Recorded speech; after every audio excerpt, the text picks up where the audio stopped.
sleep deprived here in this valley. And that affects us a lot, because you know what you do when you sleep is you vent out your subconscious and you get rid of all that stuff that you're supposed to process. And if you don't do that, you do that out in the real world. And I have all these friends coming up to me and saying, Pamela Pesto Perfect, you know, I'm in this relationship and it doesn't seem like it's me. I'm in this grog, I'm in this fog. What am I doing? You're sleepwalking. That person was supposed to be a 90-minute REM cycle. Not a 9-month relationship. I'm learning a lot, though. I really love New Age men, because they don't treat you like meat. They treat you like tofu. So tell me once, and I won't ask again, will you still love soybeans tomorrow?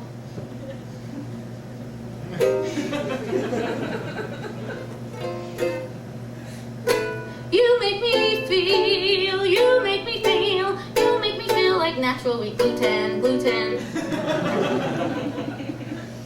That's for all the vegans here. Oh, I'm not looking forward. I got to go back out and do my job hunt next week. And I hate all the, you know, I have to go back out there in the job market and they ask you stupid questions like, where do you see yourself in 5 years?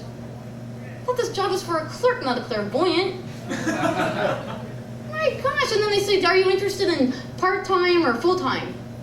No, actually, I'm more interested in space-time. That's what fascinates me. You know, at the beginning of time, there were 10 dimensions, and it was very unstable, so it collapsed down to the 3 that we live in today. Wow. That kind of worries me, because I'm an unstable person. Sometimes I'm afraid that I'm going to get so stressed out that I'm going to collapse and become one-dimensional. Ooh, maybe that's what happened to Fabio. I'm sorry, that's not nice. I don't know anything. He might be a very deep man. I don't know that. I just know that if I had the choice between having dinner with him or Albert Einstein, I'd go for Al. Because, you know, you'd be sitting there having stimulating conversation. You'd be contemplating questions like, wow, I can't believe that matter and energy are interchangeable. And with Fabio, you'd be sitting there saying, I can't believe it's not butter.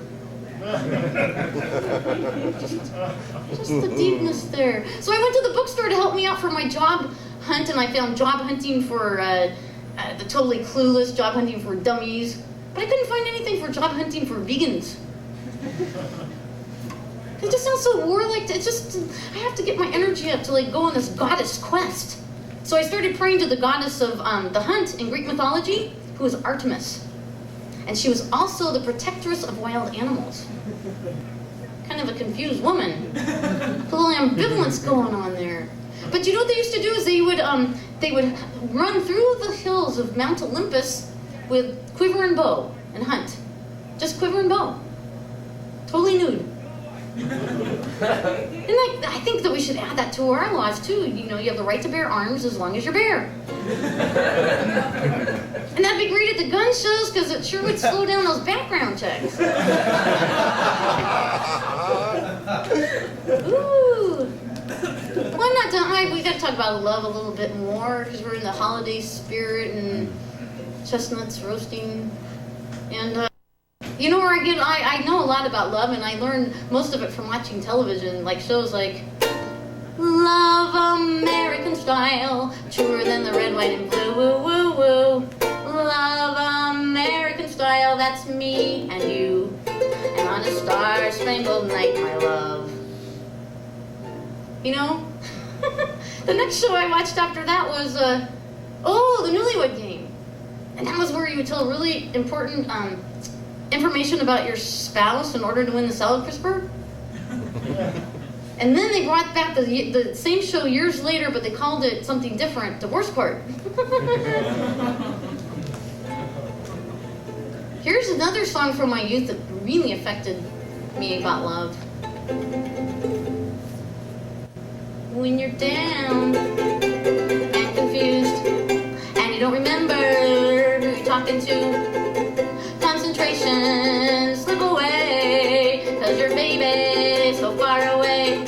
And there's a rose in the fisted glove, and the eagle flies with the dove. And if you can't be with the one you love, honey, love the one you win, love the one you win,